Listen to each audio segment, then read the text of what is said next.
Hi, and welcome to the Virtually Yours podcast, Outsourcing Mysteries Exposed, the no BS hustle-free podcast for business owners who outsource or provide outsourcing services. I'm your host, Rosie Shiloh, virtual assistant advocate and owner of Virtually Yours, the virtual assistant network. Let's get started. I reckon all of my podcasts start with just laughing. I think they do. I actually think they do. Mate, I hope people are thinking, what were they saying before she pressed it? Yeah, exactly. What craziness have they just stopped? Yeah, and it wasn't decent enough to record. So, yeah. Anyway, welcome everyone to today's episode of Outsourcing Mysteries Exposed. And I have got Lyndal Harris here, the podcast VA, and I put big capitals on the. She is the podcast VA, and she's here today to talk, funnily enough, about podcasting. Welcome, Lyndal. Thanks, Rosie. How are you? Yeah, I'm great. So just to give people a bit of a background, so you didn't start off as a podcast VA because podcasts didn't exist when you started your VA business, did they?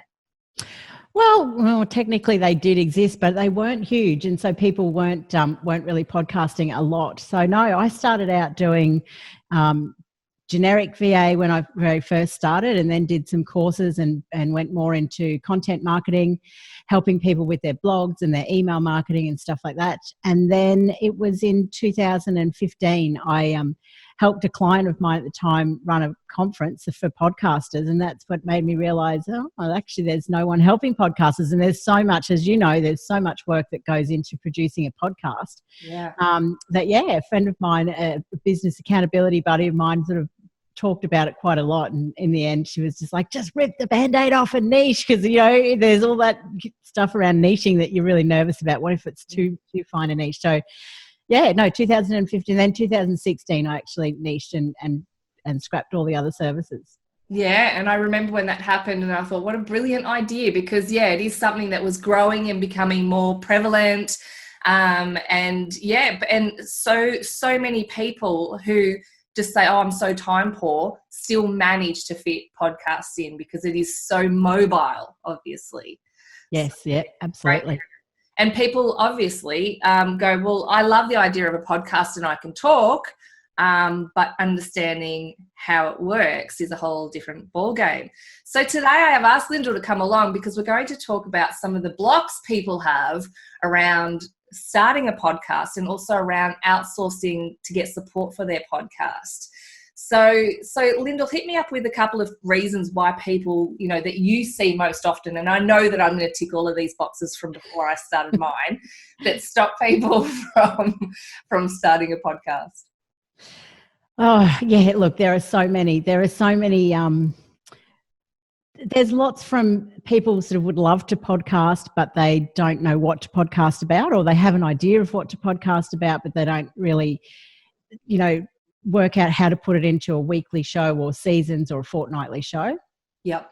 To a real mindset. It's a lot of people really get stuck on that mindset. They don't necessarily want to put themselves out there to be criticised. Yes. Even though they've got a great message to share, they don't like the sound of their own voice. Every podcaster, when they start, I think nearly everyone I've spoken to hates the sound of their own voice when they start, and they probably still do when they after a while, but they just get used to it because they get over it. Time poor, that's a big one that they realise.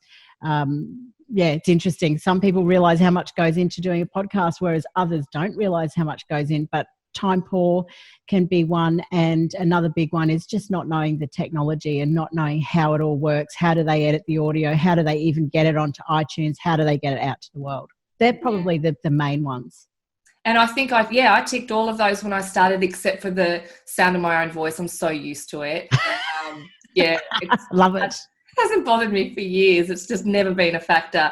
But which is funny because it's probably quite an annoying voice, but that doesn't bother me. Not at all, Rosie. Not at all. But you were quite confident on videos and everything before you launch the podcast too. So I guess if you're used to hearing your voice through videos and things like that, it's probably not as big an issue. But it's really funny how many people do come and say, "Oh, recorded my first couple of episodes and I really can't stand the sound of my voice." Because it is so different. I think when I first ever started, like over recorded my voice, was when I was a teenager and thought maybe I had some singing talent. Guess who was wrong? And Are you going to have to give us a little, sing along some point in your podcast then? Oh, I really should, shouldn't I? Because that is a great way to filter my audience down to zero. So, but I remember, because it was the old cassette tape, record, rewind, play, and listening to it, I was just like, that's not how I sound. Like, that is, I remember the feeling, just going, that's ridiculous. It's not how I sound. But yeah, that was 100 years ago. So I can remember at school we had to do in grade 10, I think it was, we had to do an English assignment where we had to record the whole oral presentation onto a tape and then stand up in front of the class and play it back, and it was mortifying. It was horrible. I don't even know why they did that actually. But oh, I do. They were obviously very bored with their jobs. They wanted to spice it up and entertain themselves. Yeah, let's watch everybody cringe a little bit more. Oh gosh. What better way to humiliate some teenagers who'll be giving you crap in your class? Exactly. Yeah, I'd do it for sure. So for me, that wasn't a big one, but I understand that for people, definitely. And I've heard that quite a lot. But also I think for me, the biggest block before I started was that I wanted to say something, but I didn't know what to say. And then I remember speaking to you about it too. And it was like, well, who's your target market? And I'm like, how do I define who I want to speak to? And do I need to, because for me, it was virtual assistants and people who use virtual assistants. And it actually took me a while to work out that they all have a common thing, which is outsourcing. So that's where I went. But you wouldn't think it would take that long for me to work that out, but it really did. Sometimes it is just those little things that we can get stuck on. And you're thinking too hard about it and worrying. And then you're thinking, well, what sort of topics? And I had one of my VAs gave me a whole list of topics. And I'm like, well, surely people aren't going to care about that stuff. But she was right. And you do. You end up finding stuff and finding people like yourself to talk to. And it's just all stuff that you take for granted as an expert in your area that other people actually want to hear. Absolutely.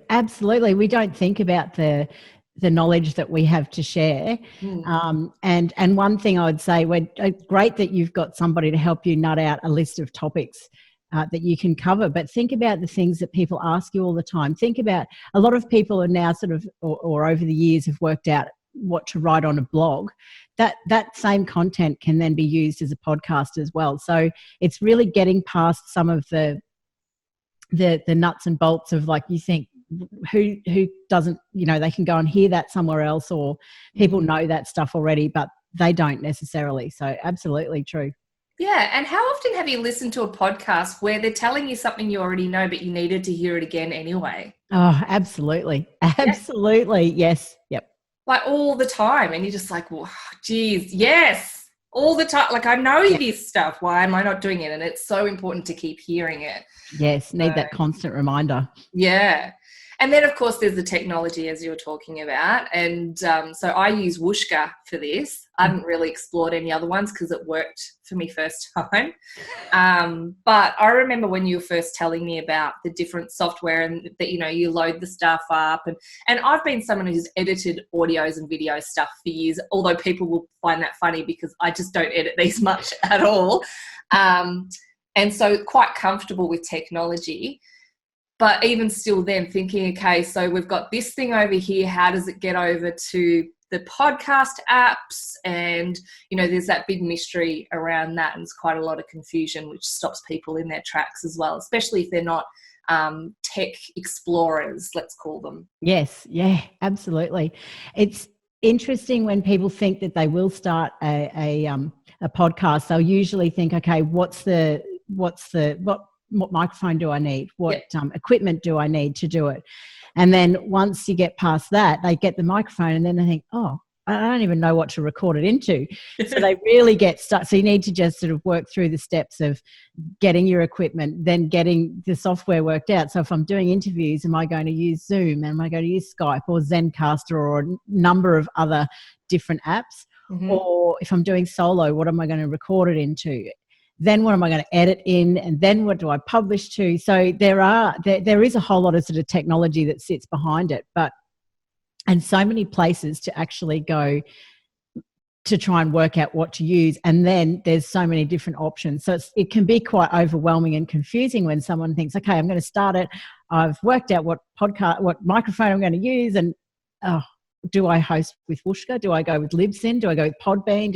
What's the difference between them all? And yeah, that in itself can be overwhelming. Yeah, very much so. And then, you've got to have a podcast graphic. What's your podcast name? Oh my God, how hard is that? Yes, but it's really interesting because we can get really stuck on those things, yes. And yet they don't have to be difficult. You can change if you go with a podcast name and you want to change it 6 months down the track. I've had clients who change their name quite successfully. Yes, it can be a big overhaul as well, not to say to do it, but yeah, it can.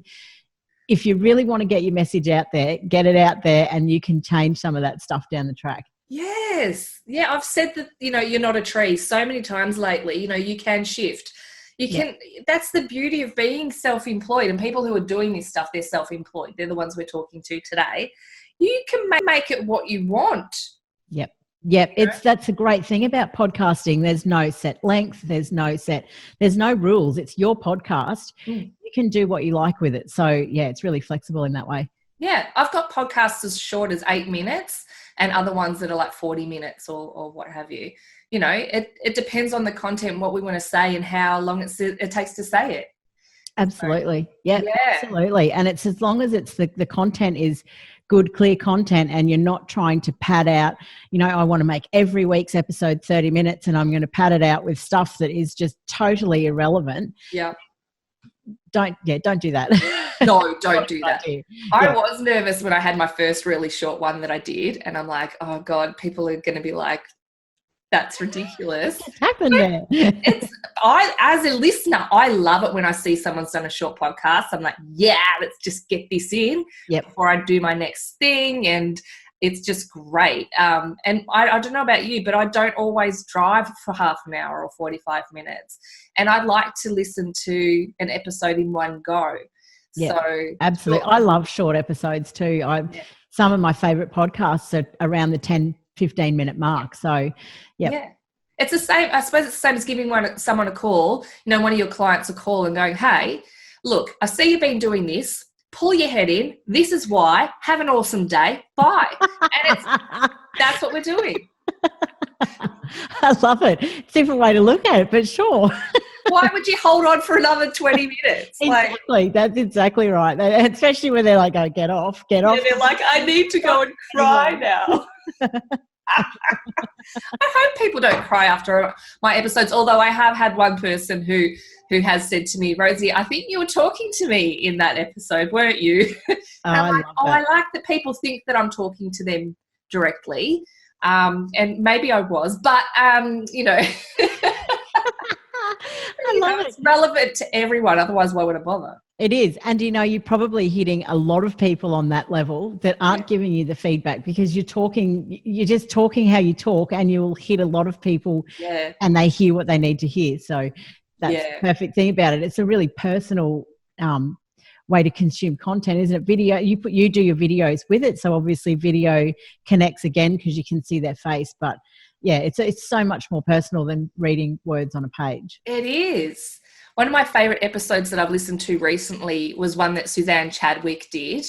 And it was basically like a Rosie's ranty pants, like, how I do my ranty pants with my members. I get on my soapbox, and she was basically saying, say what I just said then, pull your head in. If you want to achieve stuff, you've got to show up.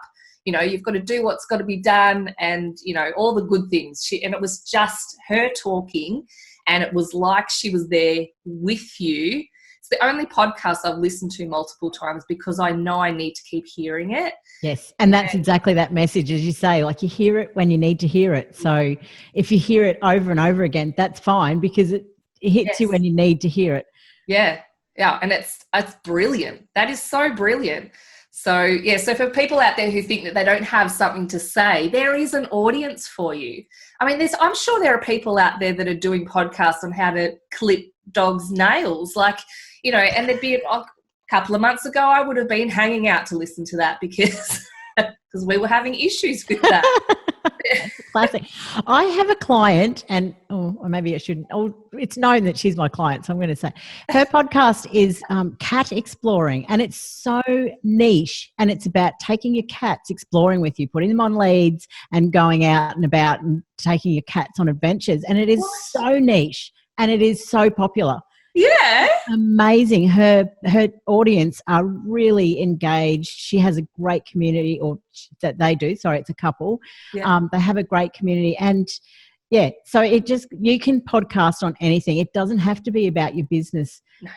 It doesn't have to be related to business stuff. You take a hobby or an interest that you've got and you can podcast on that. If you search in Apple Podcasts or any, Spotify is newer to the game in as far as podcasts are concerned. But if you were to go into, there's I think 550. Actually, I think there's about 700,000 podcasts in iTunes or Apple Podcasts now.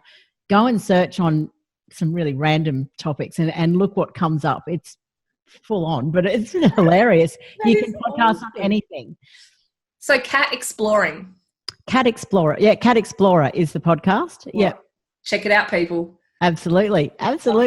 But that's the other thing is even understanding why you would want to do a podcast, because launching a podcast now is so different to launching a podcast 4 years ago, 5 years ago, when all the big brands weren't into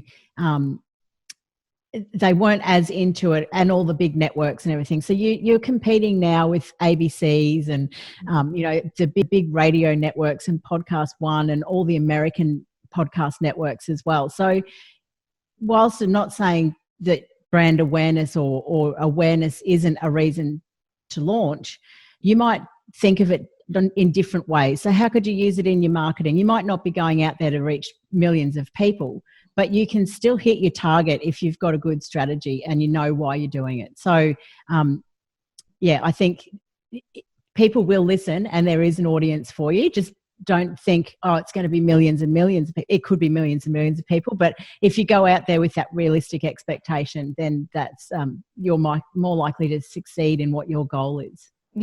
Yeah, exactly. Keep it real. Like, I've been looking at my stats. So my podcast has been going for maybe 7 or 8 months now. Mm-hmm. And it looks like I have about 100 people who listen to each episode.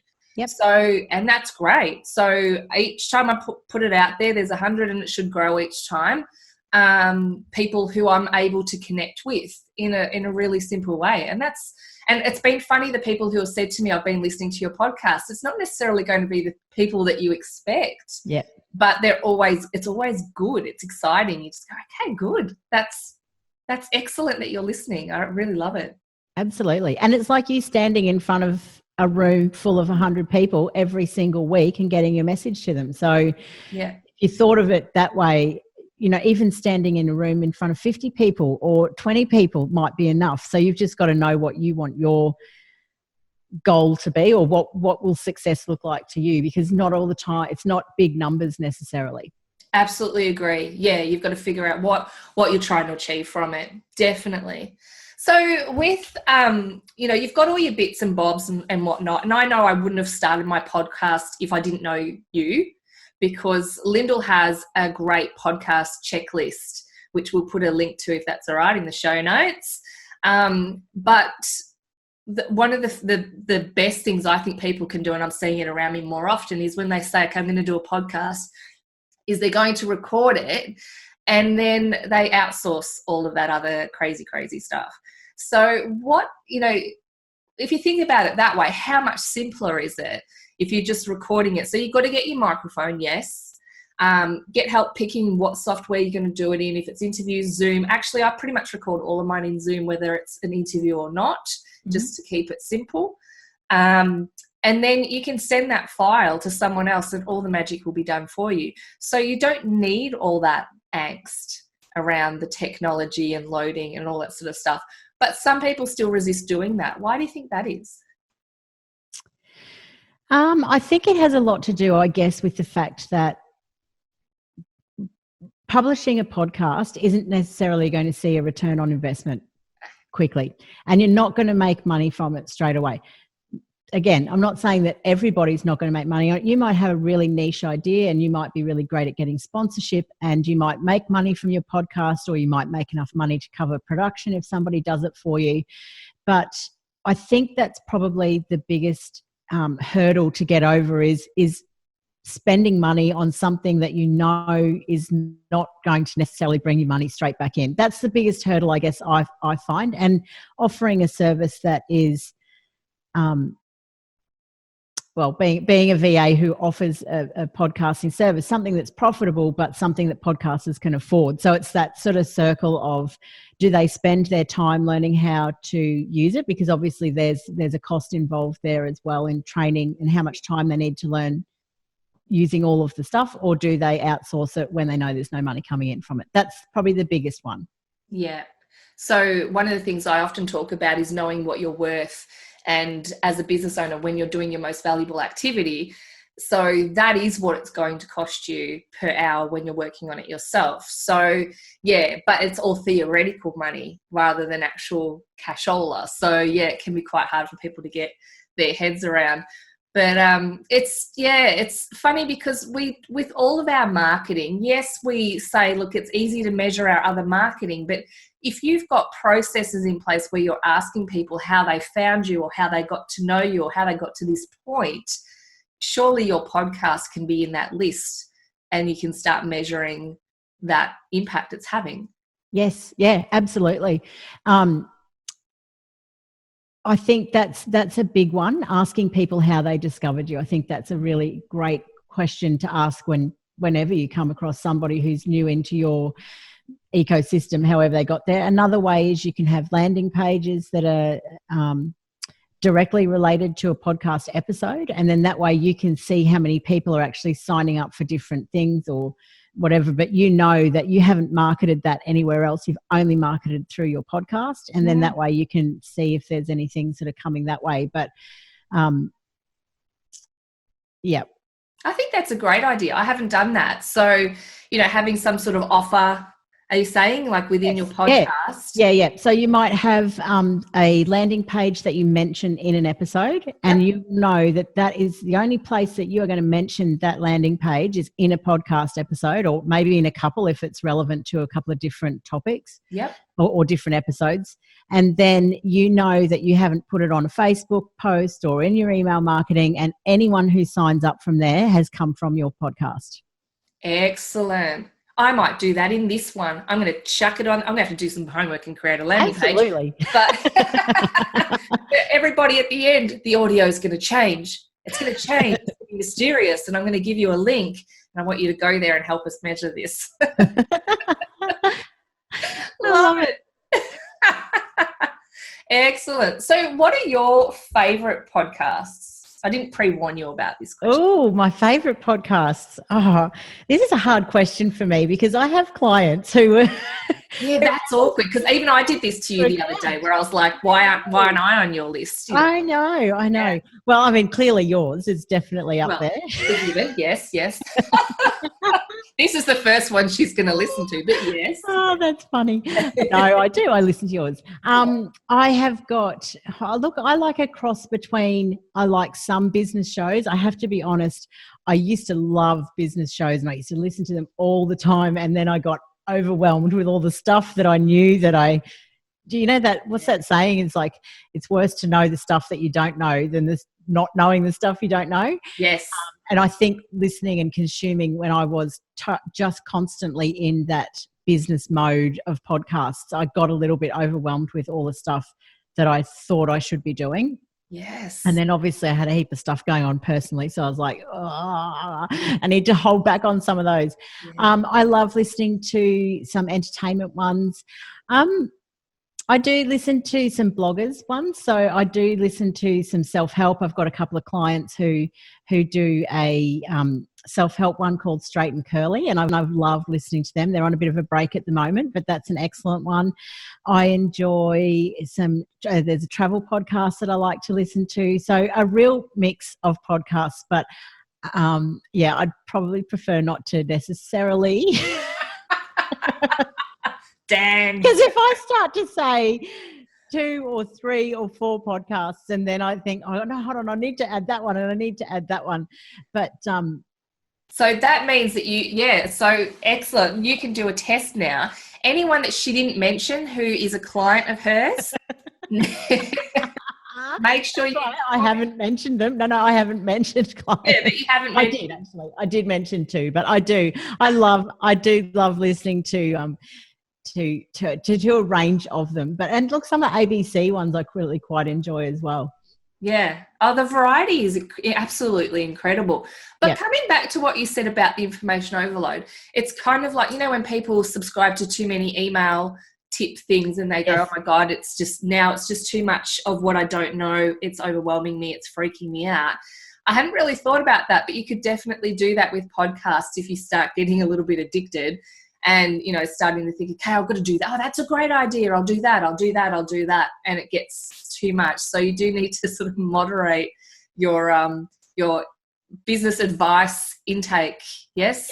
Yep. And I like list. And that, I think a good idea is to maybe, if you're going for business advice, maybe have a few that you really like and you listen to, and maybe don't listen to a whole lot of others in the same. So that, I think that's what I tended to do. I listen to so many, and now I sort of I have a few that I listen to and I take advice from, but I love learning. So I love feeding that part of even though if I didn't know it, I wouldn't be overwhelmed. Yeah. I love listening to stuff and learning. So yeah, I think it's really important that if you do feel that way, just pick out a few and listen to them for a little while, and then maybe go and, if you wanted to look around and branch out and change, or if you want to look for a specific topic. I mean, that's the other great thing about the podcast directories is you can search for topics and find them. So if you're not really into listening to someone's whole episode, it's a whole show, but you want to find a topic on an episode, go in and use the search engine there. Okay, that's a good idea. Google Podcast is becoming bigger and bigger. So the search engine around that you'll see a lot better, and you'll see podcasts coming up in the search results a lot higher now when you put searching something in Google. Excellent. Oh, that's really good. Yeah, because previously you hadn't really thought about it, but they weren't coming up, were they? No, the iTunes, Apple Podcasts or the iTunes link would come up for the show in there, but now it's indexing itself. So it's really good, and that's probably been in the last maybe 6 to 8 months that's come out, but that's getting better. They're definitely improving that probably not 8 months actually. They're improving it every few months now anyway. So if you start looking in Google and searching, you'll see more podcasts coming up. Beautiful. Oh, that's excellent. So how do people contact you if they've got an idea for a podcast and they want to get some support moving forward with it? I usually start with a free 30-minute session consultation just to see where they're at in the process, give them a little bit of, hear what their podcast is about, give a bit of advice about it, tell them what we do, and then, obviously share packages with them and everything. And if they want to go ahead, but gives them idea of, some people have a very clear idea of how it works after they've recorded an episode. Others have really no idea. Some come with no idea, and then you talk them through the process. You need to record it, then you need to edit, and you need to tag your audio file, and you need to upload it to your host, and you need to write your show notes and do your graphic. And so, after you go through all of those steps and everything with them, quite often they're sort of like, oh, you do it. Well, that's hopefully, but no. That's when I guess they can go away and take stock. Am I prepared to do a podcast now? And then, that's how we start the process, is having a chat, see where they're at, see what they're thinking, see if they're even, some people are still even just at that stage of like, I think I want to do a podcast, not quite sure of how, and then we can do a strategy session as part of a launch package for them to sit down for, do we do a 60-minute session and a 30-minute session, and really nut out how a podcast can work as part of a strategy to their business. And it doesn't have to be every week, does it? No, it doesn't. It's interesting. I've got some clients and I think if weekly is too overwhelming, then go for fortnightly. I wouldn't go monthly. You don't get enough traction. I think you just can't keep that traction if you go monthly. It's not enough.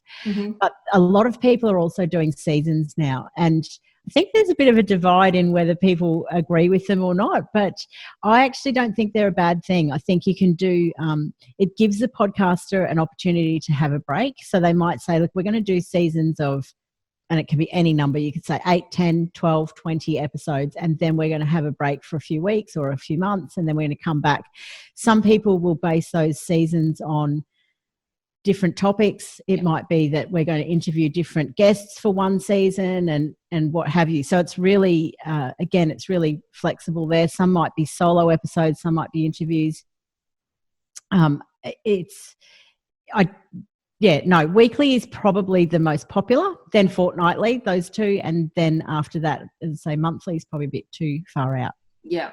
Mine's started weekly, then went to fortnightly. And at the moment, thank you to this change of seasons and me having that lovely lurgy, it's been a couple of weeks and I need to kick a few of them out. So, we'll see what happens with that. But, I find that so far for me, even if I've been a little bit sporadic with it, people know that that's kind of my nature anyway.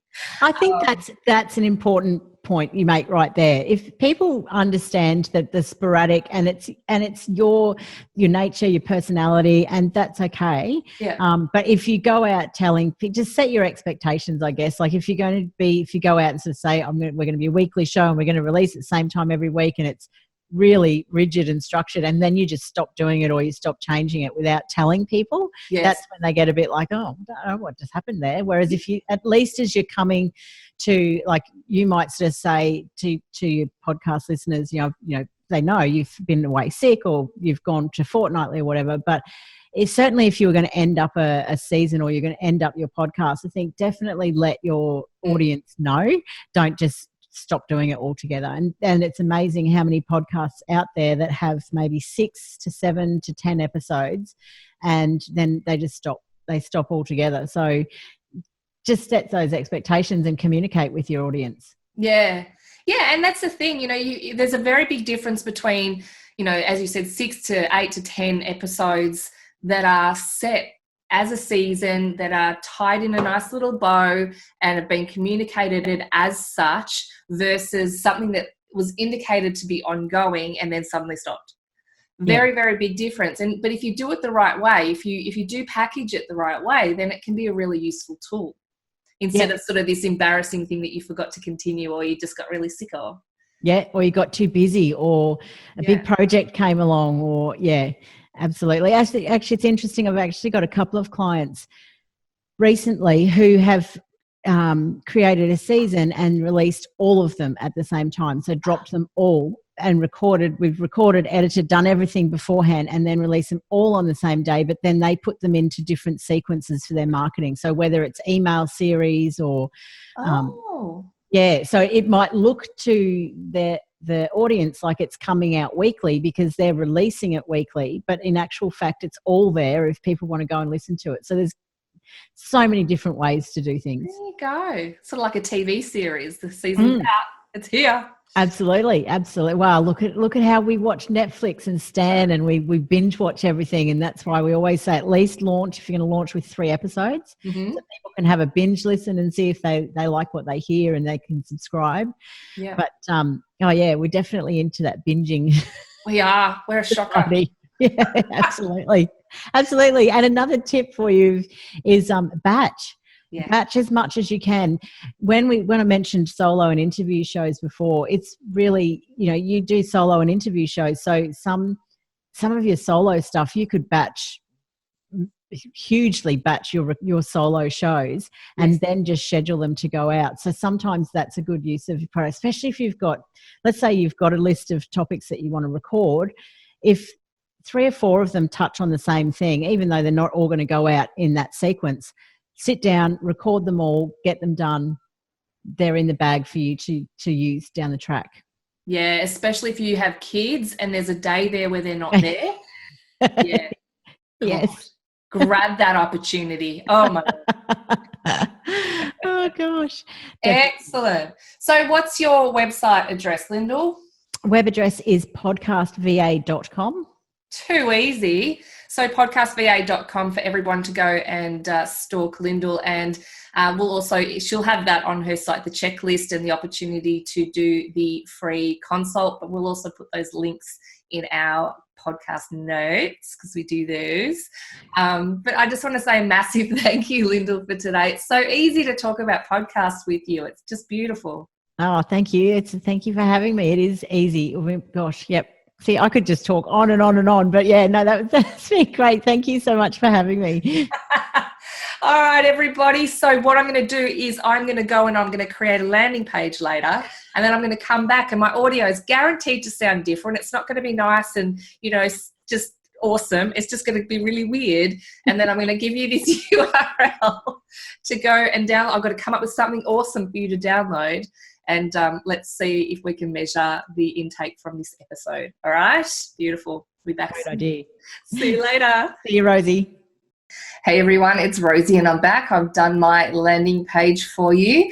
So what I've got for you at virtuallyyours.com.au/outsourcing is a free ebook download, which is all about working with virtual assistants, and it gives you a whole list of tasks that you could outsource to virtual assistants, because sometimes we do get blocked, with the ideas we have around what we could get help with. So it's virtuallyyours.com.au/outsourcing. Please head on over and sign up for the ebook so that we can see whether people are listening to this podcast and taking action. Have a great night. See ya. Hey, thank you for listening to the Virtually Yours podcast, Outsourcing Mysteries Exposed. Between now and our next session, I know you're going to be hanging out to take some action on outsourcing in your business. So head on over to virtuallyyours.com.au and you can download some information there about the best ways to outsource for business growth. If you're a virtual assistant, make sure you join us. We have an amazing virtual assistant community at Virtually Yours, Aussie VAs connecting and helping each other grow. Have a fantastic day, and I'll see you at the next podcast.